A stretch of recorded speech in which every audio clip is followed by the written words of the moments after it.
উঠলি যখন একটু তাড়াতাড়ি উঠতে পারতি। খুব লেট করেছি, আমি জেগেছিলাম।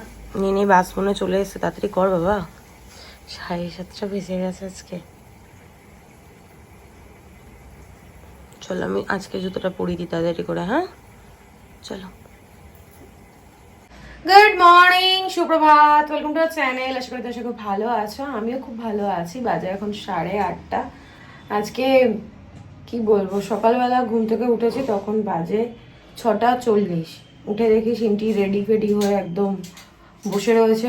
ওনার ব্রাশ করা হয়ে গেছে, ফ্রেশ হয়ে গেছে, ড্রেস আই কার্ড সব পরে একদম রেডি। আমি রান্নাঘর থেকে আজকে ব্লগটা শুরু করছি। অতনুর খাবারটা রেডি করে রাখলাম আর মায়ের খাবারটাও রেডি করে রেখেছি। ঘন্টুকে খেতে দিয়ে দিয়েছি আর অতনু ফ্রেশ হচ্ছে, স্নান টান করবে, তারপরও বেরো গেছে, একটু ঘুমিয়েছে। সিটিকে স্কুল দিয়ে এসে বাসে তুলে দিয়ে এসে ঘুমিয়েছে। আমি তো ভাবলাম আজকে মনে হয় স্কুলেই ওকে দিয়ে আসতে হবে, তার কারণ বাস হয়তো মিস হয়ে যাবে। তারপর উঠেছি, আবার ওকে ড্রেস খোলালাম, খুলিয়ে বললাম তুই শুয়ে পড়।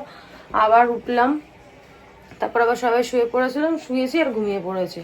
আর জানো তো, সকালবেলা একবার উঠে যদি আবার তুমি ঘুমাও, সেই ঘুমটা খুব ডিপ হয়ে যায়, তখন আর কিছু খেয়াল থাকে না। যাই হোক, আমাদেরও তাই হয়েছে।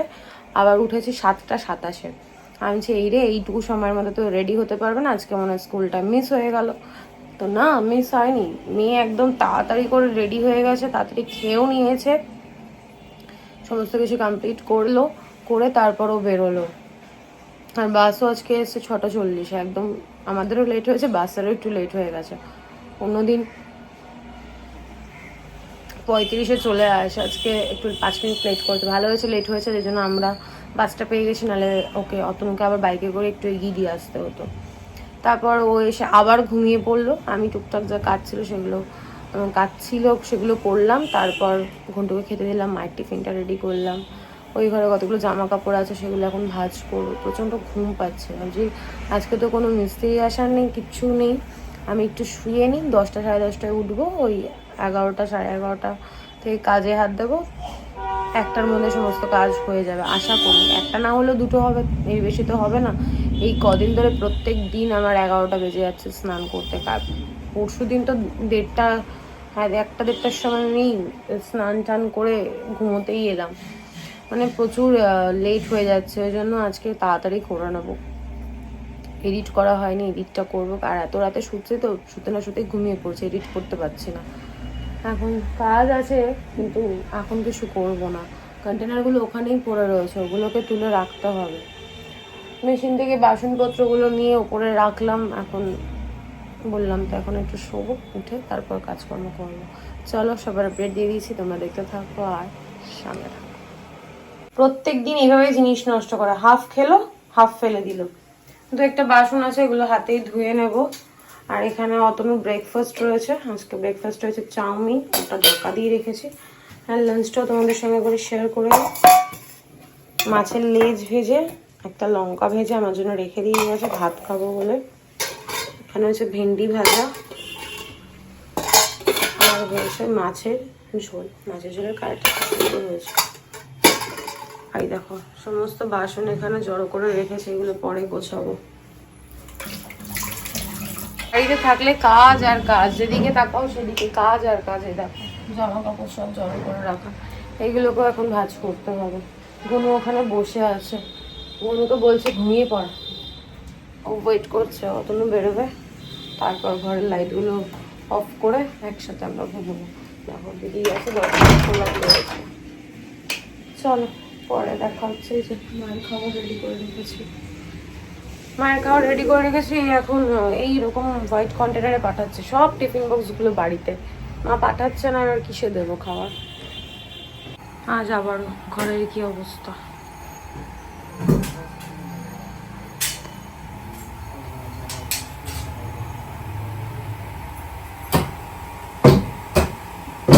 বাজে এখন 1:25, ঘরের অবস্থা। কোনো দিন আমার তাড়াতাড়ি আর কাজ হবে না। এই যে সমস্তটা খুলে নিয়েছে। বাজে এখন 4:45, সমস্ত কাজ বাজ কমপ্লিট হয়ে গেছিলো। ডাস্টিংটা করে ঘরটা মুছে নিলে যথাযথ আমার কাজ শেষ হয়ে যায়। দরজাটা দিয়ে নাও। তারপর অতনু বললো যে কাঠের লোক আসছে। রান্নাঘরের পরিস্থিতি এখন কিছুটা এরকম রয়েছে, সামনের ক্যাবিনেটটা খুলে নিয়ে গেছে, দুটো না সরি তিনখানা এদিকে ড্রয়ার আর এদিকে একটা ড্রয়ার ছিল, ওটা খুলে নিয়ে গিয়ে মিডিল থেকে একটা পার্টিশন করে দিয়েছে, এখানে আমি দুটো সিলিন্ডার রাখতে পারবো। আর এই ওয়ালটা বরাবর কাজ হবে, ওনারা মঙ্গলবার দিন কাজ করবে। এখন মিস্ত্রির কথাবার্তা তো, এখন মঙ্গলবার ধরলে সেটা বুধ বৃহস্পতিবার হবে।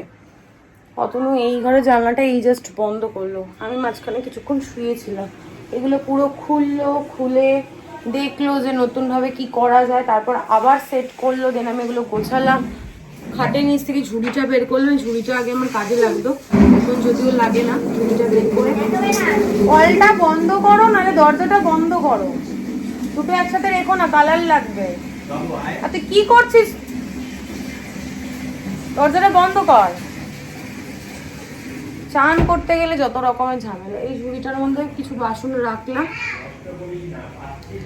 আর কি বলতো, এই ঘরের এই কদিন ধরে না এত নোংরা দেখে দেখে আমার এখন এই ধুলো ময়লা দেখলেই না কেমন একটা শরীরের ভিতরে হচ্ছে, তোমাদেরকে আমি বলে বোঝাতে পারবো না।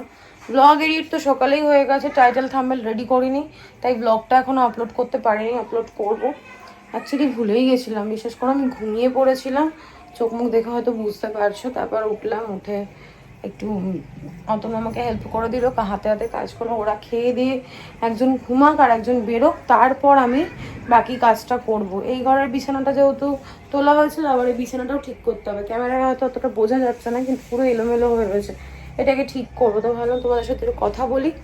কাজকর্ম তো কিছুই হয়নি, হওয়া কাজও হলো না, মানে আমি জাস্ট ডাস্টিং করবো। ওনাটাও বের করে রেখেছি, দেখো সোফার উপরে রাখা রয়েছে, জাস্ট আমি ডাস্টিংটা করবো, ওনাটাও রাখা। তারপরে অতনু বললো যে এরকম লোক আসবে, কাজগুলো করিয়ে না, নাহলে পরে পুজোর আগে কাজ হবে না। আর কালকে আমাদের একটা নেমন্তন্ন বাড়ি পড়েছে। কালকে আমাদের যে দাদা ক্যামেরা করে, মানে ভিডিও ফটো যা সিনটির, আমাদের বাড়িতে যত অকেশন হয়, তত অকেশন বলতে শুধু সিনটির জন্মদিনটাই হয় সেলিব্রেট, তখন যে দাদা আর কি আমাদের পরিচিত পাড়ার, শ্বশুরবাড়ির পাড়ার দাদার মেয়ের জন্মদিন। তো আমার মাকে, আমার শ্বশুরবাড়ির সবার নেমন্তন্ন, শ্বশুরবাড়ির সবার বলতে শ্বশুর শাশুড়ি আমাদের তিনজনের। তো কালকে আমরা সেখানে যাব, কি মজা, অনেকদিন পর নেমন্তন্ন। চলো পরে দেখা হচ্ছে, এখন কাজ করি, আর ভাল লাগে না। গুড ইভিনিং, যদিও এখন ইভিনিং নয়, ঘড়ির কাটায় সময় হচ্ছে এখন 8:40। আজকে কিন্তু তাড়াতাড়ি কাজ কমপ্লিট হয়ে গেছে, তাড়াতাড়ি বলতে 1:30-2 নয়, তখন প্রায় 6টা 6:30 মতো বাজে, এক্সাক্ট টাইমটা আমার মনে নেই। এখন বসেছি চা নিয়ে, না মোটেই ঘরে করিনি, অতনু যাওয়ার আগে চা এনে দিয়ে গেছে, ফ্লাক্সে ছিল।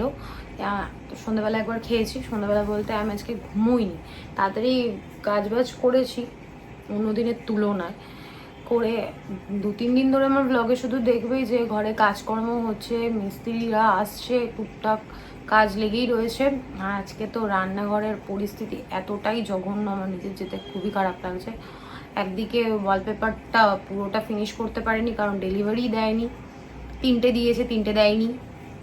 যাই হোক, ফার্স্ট ডেলিভারি ছিল 1 ডে, তো দেয়নি, কেন ডিলে করেছে জানি না। তো ক্যান্সেল একটা হয়েছে, আর 2টো এখনও আছে, আসলে যদিও আমি ক্যান্সেল করে দেবো। আমি আবার একটা ওয়ালপেপার অর্ডার করেছি, পুরনো যেটা ছিল সেটাই আমি একটু সেদিকে ফোন করছি, একটু পরে রিসিভ করছি। তো আগের যে ওয়ালপেপারটা ছিল ওটাই আমি আবার অর্ডার করেছি, কারণ ওটাই ভালো লাগছে রান্নাঘরে, না অন্য কোনো ওয়ালপেপার ঠিক লাগছে না ভালো। আর এখন যেগুলো এসছে ওগুলো পুরো গিফট র্যাপিং যে পেপারগুলো হয় ওরকম, তো সেগুলো একদমই ভালো না, খুব কষ্ট করে লাগাতে হচ্ছে। তো সেই জন্য আর নতুন কিছু আর করছি না। আজকে এত খাটাখাটনি দেখে, মানে আজকে বলে না, এই কদিন ধরে এত খাটাখাটনি দেখে অতনু বলেছে আর কয়েকটা বছর ওয়েট করে যাও, তাড়াতাড়ি একটা ব্যবস্থা করবো কারণে। আর কি বলতো, সবাইকে আমি একটা কথাই বলবো, যে যারা নতুন বাড়ি ঘর নিচ্ছ, তারা যেখানে আছো আপাতত সেখানে থেকে ওয়েট করে, আমার মনে হয় মানে এটা সবার জন্য নয়, আমার মতো যারা নতুন কিছু ভাবনা চিন্তা করছো, আমি তো এরপর যেটা করব, যেটা নেব, সেটাতে এখানে থেকে সমস্তটা কমপ্লিট করে মনের মতো করে গুছিয়ে সাজিয়ে নিই, দিয়ে আমি শিফট করব। কারণ ঘরে যদি একবার গৃহপ্রবেশের পর তোমরা ঢুকে যাও ফার্নিচার নিয়ে, তারপর যদি ঘরে নতুন করে কাজ করো না, প্রচুর প্রবলেম। একটা ইলেকট্রিকের কানেকশন করতে গেলে তোমাকে এক্সট্রা করে একটা বোর্ড লাগাতে হচ্ছে, যেটা ভীষণ বিচ্ছিরি লাগে দেখতে। আমার বেডরুমেও তাই রয়েছে। ওয়ার্ড্রপ করার পর একদম বিচ্ছিরি হয়ে গেছে ব্যাপারটা। আর যাকে দিয়ে আমি ওয়ার্ড্রপ করিয়েছি একদমই বাজে কাজ, ফিনিশিং মোটে ভালো না। জানি না তোমরা ক্যামেরা কতটা বুঝতে পারো। প্রত্যেকটা পাল্লার মধ্যে গ্যাপ রয়েছে, যেখানে অনায়াসে ছোট আরশোলা ঢুকে যেতে পারে।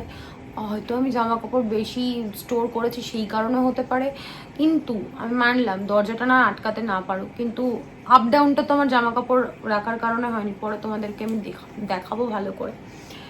তো মোটেই ভালো কাজ হয়নি। এরপর যখন করাবো ভালো কোনো কার্পেন্টার দিয়ে আমি করাবো, বা গোদরেজ ইন্টেরিয়র থেকে করাবো, যে কোনো যখন যেরকম হবে সব কিছুই পয়সার উপর ডিপেন্ড করছে।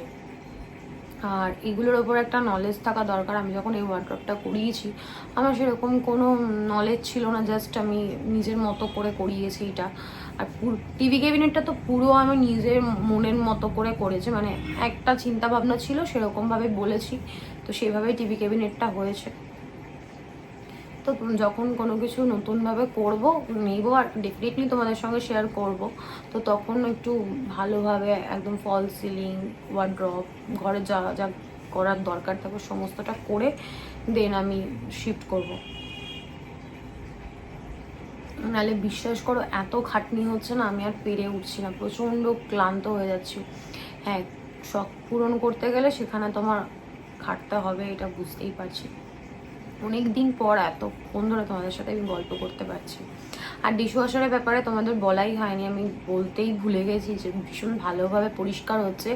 বিরিয়ানি খাওয়ার পর যে কন্টেনারগুলো একদম তেল লেগে থাকে, একদম তেল চিটচিটে হয়ে থাকে আমাদের বাড়িতে, যদি হাতে ওটাকে ধুই 2-3 বার করে ধুতে হয়, তো ডিশওয়াশারে একদম ক্লিন হয়ে যাচ্ছে, কোনো রকম তেল ময়লা এঁঠো খাওয়ার। হ্যাঁ, একটা জিনিস কি তোমাকে পুরো পরিষ্কার করে, যাতে কাটা ভাত এসব না থাকে। সেরকম সবাই বাড়িতে সেরকমভাবে বাসনপত্র রাখে, তো সেইভাবেই দিতে হচ্ছে। আর ওই যে কি বলে ট্যাবলেটটা, ওটার স্মেলটা ভীষণই জঘন্য, আমার কেন জানি না পুরো গা গুলিয়ে উঠে। আমি ওটার জন্য ডিশওয়াশারে যখন বাসন বের করতে যাই না, আমার মনে কেমন একটা অস্বস্তি কাজ করে। বাদ বাকি ওভারঅল এখনো অবধি রেজাল্ট ঠিকঠাক আছে, ভালো আছে। যে ইনস্টল করতে এসেছিলো সে বলেছিল হয়তো তেল তারপর বেশি ময়লা বাসন পরিষ্কার হবে না, কিন্তু সেরকম কিছুই না, পরিষ্কার হচ্ছে। আর একটা জিনিস আমি ফলো করলাম, দুদিন দুটো সিলভারের বাসন দিলাম, একটা তোমার রুটি করে যে তাওয়াটা সেটা, আর সিলভারের একটা বড় বাটি, তো দুটোই দেখলাম একটু কালো কালো হয়ে গেছে, কেন জানি না। আই থিঙ্ক গরম জলে পরিষ্কার হয় বলে হয়তো কালো হয়ে গেছে। বাদ বাকি সবই ঠিক আছে। এখন আমি চাটা খাবো, টিভি দেখবো, আর ব্লগ এখন আপলোড করিনি, ব্লগটা আপলোড করবো। চলো পরে দেখা হচ্ছে।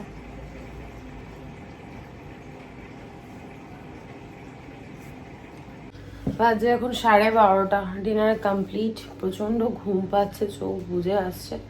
টিভি দেখছিলাম, গোপাল ভাঁড়, যথারীতি ওটাই আমাদের পছন্দের। অতনু ডিনার করে বাবুকে খেতে দিল, এখন ফ্রেশ হবে, তারপর শুতে আসবে না, তারপরও খাতার কাজ নিয়ে বসে, কাজ থাকে। ডিশওয়াশারটা চালিয়ে দেওয়া হয়েছে, ওই যে চলছে। ভালোই তো কদিন ধরে পরিষ্কার হচ্ছে, কদিন কি 2 দিন চালানো হয়েছে। আর দেখো টাওয়ার হয়ে রয়েছে, কালকে এগুলো জায়গায় রাখবো। কালকে অনেক কাজ রয়েছে, ঘর ডিপ ক্লিন করবো, ঠাকুরের লাইট জ্বলছে তো। আর ঘনুগুলো এখানে শুয়ে আছে, আমার এই ফোনটা এক্ষুনি পড়তো, গায়ে হাত পা মনে যেন জোর নেই, ভালো লাগছে না। হাসি খেয়ে দিয়ে আবার ঘুমিয়ে পড়েছে। আমারও প্রচণ্ড ঘুম পাচ্ছে, এডিট আজকে আর করবো না, আবার করেও রাখতে পারি, সকালবেলাও করতে পারি, দেখি কি করি। শুই তো আগে, তারপর যদি ঘুম আসে ঘুমিয়ে পড়বো, ভালো লাগছে না। চলো আর কন্টিনিউ করছি না, আর বাজে বক না করে আজকের ব্লগটা আমি এখানেই এন্ড করছি। আজকের ব্লগে দেখানোর মতো কিছু নেই, বলার মতো কিছু নেই। তো তখন তোমরা সুস্থ থেকো, ভালো থেকো, কালকে দেখা হচ্ছে নতুন একটা ব্লগের সঙ্গে। আর আজকের ব্লগে যদি কিছু ভালো লেগে থাকে লাইক করে দিও, কমেন্ট করে দিও, শেয়ার করে দিও, অ্যান্ড সাবস্ক্রাইব করে দিও। আমার শাশুড়ি মা দুপুরবেলা ফোন করেছিল, 1 মিনিট, পুজোর নতুন স্টক নিয়ে এসছে, সরি, নতুন স্টক নিয়ে এসছে দেখার জন্য। আমি কালকে তো যাবোই, একবারে দেখে নেবো। আজকে আর ভালো লাগছিল না। প্রথমত 6টা সাড়ে 6টায় কাজ কমপ্লিট করেছি, তারপরে একটু শুয়েছিলাম। মানে আর উঠে যে জামা কাপড় পরে রেডি হয়ে যাব সেই ইচ্ছাটাই নেই। এখন আমার বেরোতেই ইচ্ছা করে না। এই 3-4 দিন ধরে যে বাড়িতে এত কাজ করতে হচ্ছে, খাটাখাটনি হচ্ছে, আমার আর সত্যি এনার্জি নেই। আর এমনিতেও এখন আমার ভালো লাগে না বাইরে বেরোতে। ঘরে থাকতে থাকতে না এরকম হয়ে গেছে, বাইরে বেরোতে কিছু টুকটাক জিনিসের প্রয়োজন, তাও আমি বেরোতে পারছি না। এই পুজোর জিনিসপত্রই আর কি, ঘরে এই যে টুলটা আছে এরকম, যেটা পাতা রয়েছে, এরকম কিছু জিনিসপত্রের ক্লথের আমার প্রয়োজন, যেগুলো দেখি রবিবারে কি বেরিয়ে কিনতে হবে। চলো, গুড নাইট, টাটা।